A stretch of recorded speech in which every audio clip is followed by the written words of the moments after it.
nombre es Dikembe Mogollán, tengo 31 años, resido en el Estado de México, en Cuautitlán, y participo en el Instituto Nacional de Formación Política de Morena desde hace unos años.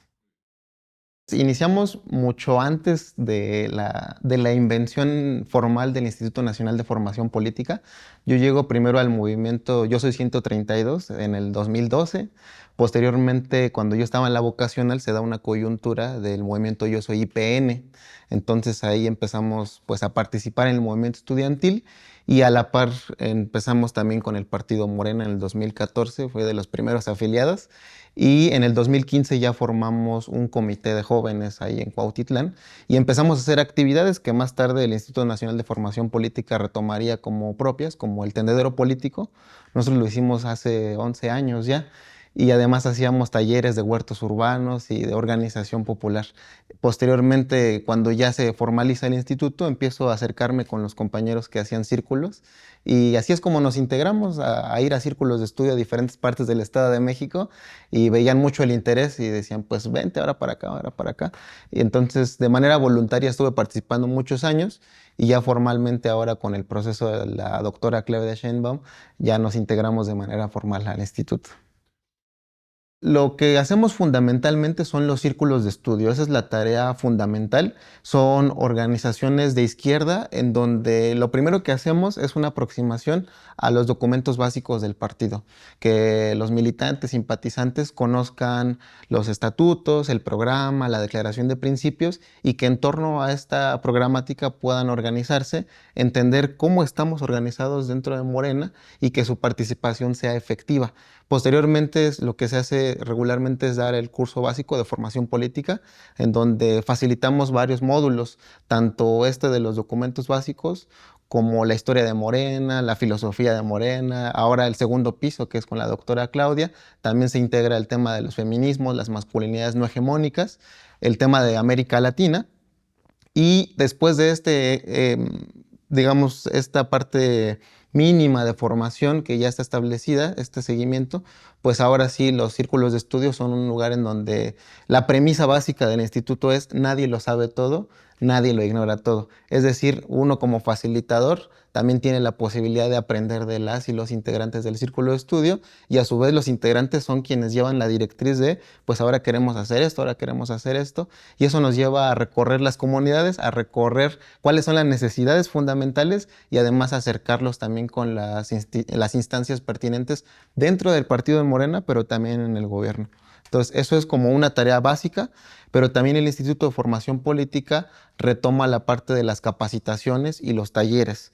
Es decir, también somos una instancia donde capacitamos, participamos de lleno, como te lo mencioné, yo cuando me incorporo es para apoyar la campaña de la doctora Claudia Sheinbaum, porque capacitamos a todas las estructuras de defensa del voto de la doctora Claudia, y eso fue a nivel nacional, en donde el instituto pues tenía un rol activo para que las personas que asumieron el compromiso de representar a Morena en una casilla tuvieran los elementos para defender el voto de la doctora y para garantizar que eso se respetara el derecho de la ciudadanía.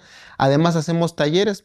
También el INE supervisa las actividades del Instituto de Formación Política y de Morena y hace pues algunas actividades específicas de gasto programado en donde se facilitan talleres también que autoriza el INE y se fiscalizan, también ahí participamos.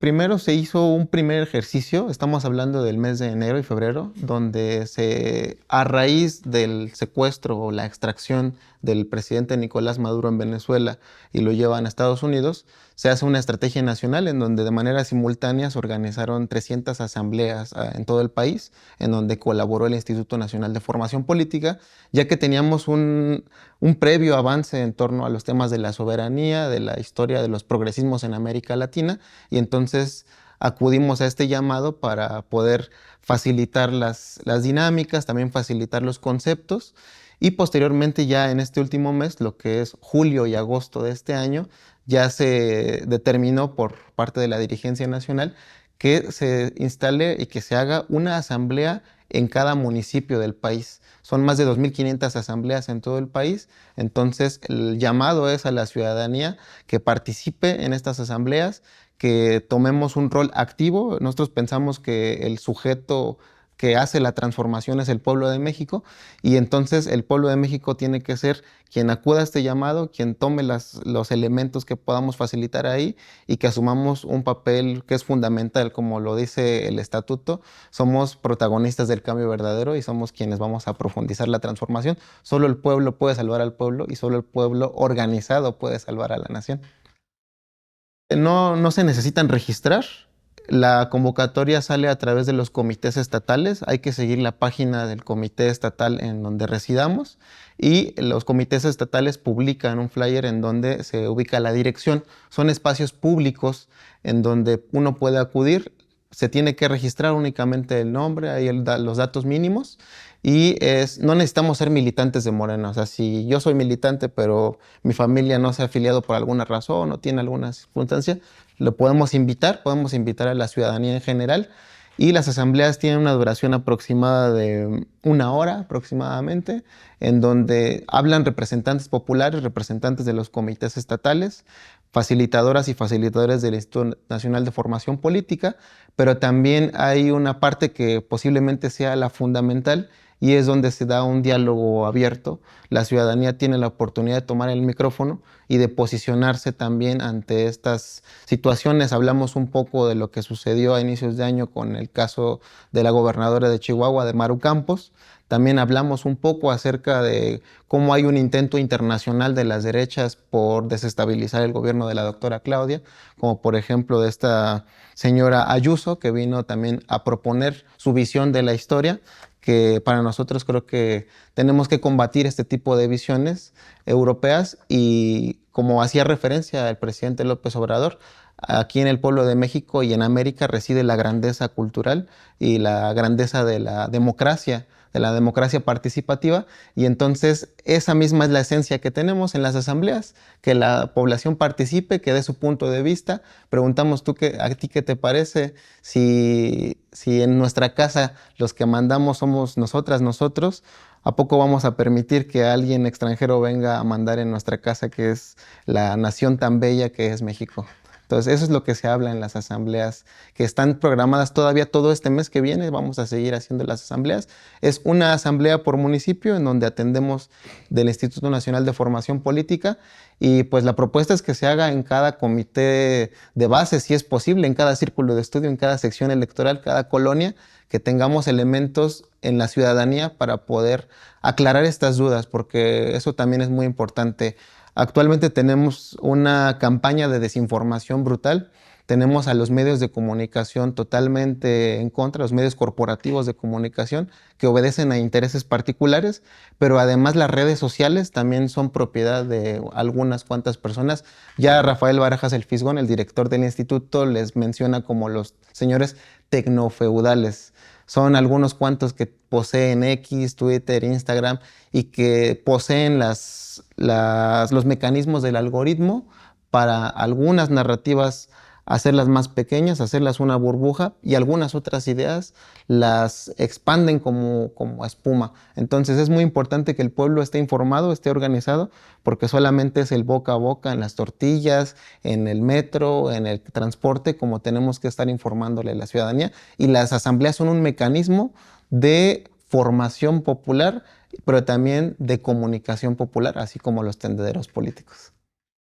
El Estado de México tiene una característica que es un pueblo que está muy politizado, que está muy interesado en los temas de la coyuntura nacional, no solamente en las problemáticas internas, porque el Estado de México tiene una raíz profunda de casi 100 años de priismo, que apenas tenemos la primer gobernadora de la historia, además la primer gobernadora, la primer gobernadora que no es del PRI, y eso ha destacado que la efervescencia del Estado de México posiblemente sea una de las vanguardias del movimiento de transformación nacional. El pueblo del Estado de México es muy consciente, pero tiene que organizarse cada vez más. El pueblo es muy consciente, pero tenemos que organizarnos. Una parte sí está en la conciencia ética, en la memoria histórica, pero una cosa fundamental que también tenemos que empujar, no nada más en el Estado de México, sino en todo el país, es la organización auténtica del pueblo. Y el Estado de México ha tenido una experiencia, yo creo que llevamos en la región en donde yo participo, que es la región de la región noroeste, que abarca municipios como Naucalpan, Tlalnepantla, Cuautitlán, Cuautitlán Izcalli, Tultitlán, hemos ido avanzando en el sentido de a las estructuras que ya existen del partido, sí darles la formación política, pero también voltear a ver a aquellas personas, ciudadano interesado, pues que sean aquellas que empiecen a formarse y también a asumir un papel de responsabilidades dentro del movimiento y dentro del partido. Entonces, para mí el Estado de México es un pueblo maravilloso que tiene muchísimas costumbres, tiene muchas tradiciones increíbles, tenemos los mejores lugares del país, tenemos presas, lagunas, reservas naturales, tenemos los kioscos, las plazas públicas son bellísimas y ahí es donde tenemos que dar la batalla y ahí está la batalla. Un kiosco fuera de una iglesia, en una plaza pública, ahí no tenemos las pantallas. Ahí lo que tenemos es la cercanía con la gente y esa cercanía y esa comunidad es nuestra primera línea de defensa ante esta andanada de los imperialismos y nuevos fascismos. Otro actor importantísimo, el sector joven, debemos asumir un rol no nada más de ir cargando las banderitas, sino nada más ser un perfil secundario. Las y los jóvenes debemos asumir una responsabilidad de dirección política también, no únicamente indumentaria, no nada más de yo sigo a aquella o aquel que es mi candidata o mi candidato, ¿no? Para empezar, la participación política no solamente es electoral, la participación política es permanente. Las y los jóvenes, el llamado es a que en nuestras comunidades empecemos a resolver nuestras problemáticas, que las y los jóvenes empecemos, no quiere decir que todos seamos políticos profesionales, pero hacer alguna diligencia mínima, hacer algún escrito, oye, faltan luminarias, hay baches, aunque ya sea que sea el gobierno de Morena o de la oposición, que hagamos esta parte de la gestión, pero también de la organización popular. Y las y los jóvenes tenemos que ser educadoras y educadores populares, comunicadoras y comunicadores populares.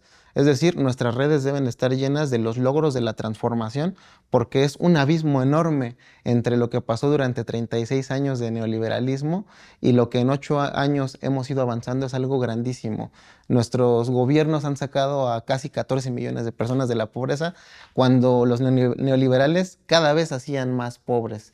Nuestros gobiernos han tenido esta capacidad de darle una dignidad a un sector tan importante como es el de los adultos mayores y ellos los despreciaban. Y no nada más esos sectores, a los mismos jóvenes nos despreciaban, nos decían ninis, nos decían que no trabajábamos y no estudiábamos porque ellos imponían esas condiciones, no nos daban educación y no nos daban empleo. Ahora hay programas como Jóvenes Construyendo el Futuro, que ha tenido más de 3 millones de beneficiarios y los datos dicen que casi el 50% de las y los jóvenes que se inscriben a este programa se quedan en los centros de trabajo. Es decir, lo único que necesitamos las y los jóvenes son oportunidades. Entonces, la convocatoria a las juventudes es que no seamos un perfil secundario dentro de la transformación, que realmente tengamos la capacidad de organizar y de encabezar el proceso de transformación. Pues la invitación es que revisen las redes sociales de Morena, sí, que revisen las redes sociales de cada comité que está en los estados de la República, busquen cuándo es la asamblea más próxima. Hay que ir a las 10 de la mañana en lo que nos registramos y a las 11 del día comienza la asamblea. Participen, si dicen quién quiere participar, levanten la mano y participen. Es muy importante que el pueblo asuma esta responsabilidad histórica y que no le fallemos no solamente al expresidente que dio toda una vida, ¿no? Que no le fallemos a la historia, a este proceso histórico. ¿Qué tal? Mi nombre es Dikembe Mogollán, participo en el Instituto Nacional de Formación Política de Morena y las y los invito a seguir las redes sociales, a involucrarse en la 4TV y que siga la transformación.